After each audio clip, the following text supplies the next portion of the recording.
Hi everyone! Welcome back to my channel. So for this video, ipapakita ko sa inyo kung paano kami gumawa ng chocolates. Let's go!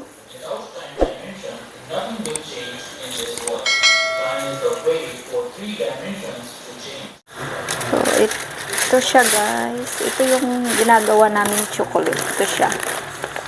Ayan. Pure chocolate. Mini-melt namin siya. Yan, itong mga to, ito pa.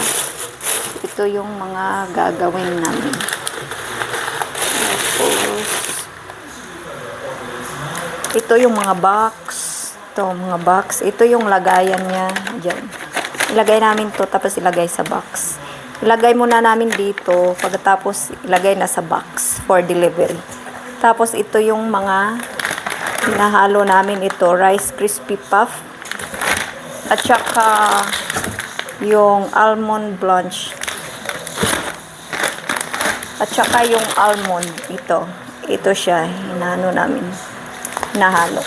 So ito lang siya. Ganun lang siya kabilis. Pagkatapos namin gawing shape na to, ilagay sa fridge ng 45 minutes. So ito siya nagawa namin. Ito siya guys. So palamigin muna namin. Kailangan siya magda-dry talaga siya. At least mas maganda 3 hours. 3 hours na to. Tapos ilalagay na to namin sa box. Tapos maya-maya i-deliver na namin.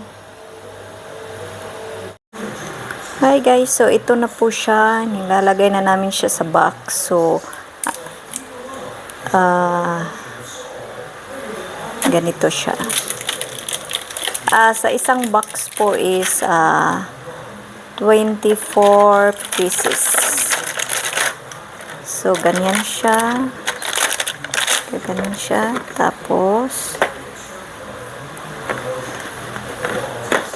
ganyan. Ganyan siya. So, ang nagawa namin is 8 po yung nagawa namin. So, ito na po siya guys. Lalagay na namin sa box. So, sa isang box po is 24 pieces.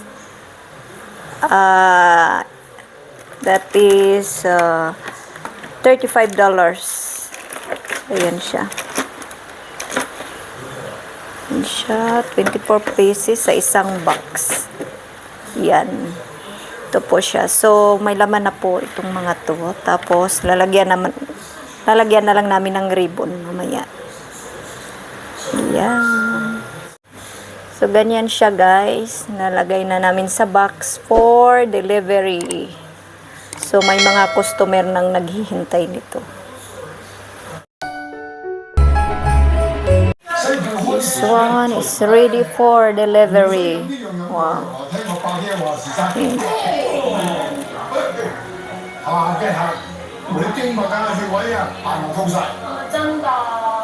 Ito yung i-deliver namin today. So, 16 boxes na siya.